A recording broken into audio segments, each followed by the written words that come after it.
المكونات الأساسية للحصول على أفضل قوام. يفضل استخدام مانجو مجمدة. مانجو 2 كوب من مكعبات المانجو. يفضل أن تكون مجمدة.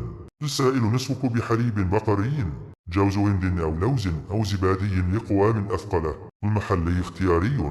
ملعقة كبيرة عسل أو سكر حسب رغبتك. حلاوة المانجو. الإضافة المنعشة. عصرة ليمون بسيطة أو بضع أوراق من نعناع الأخضر.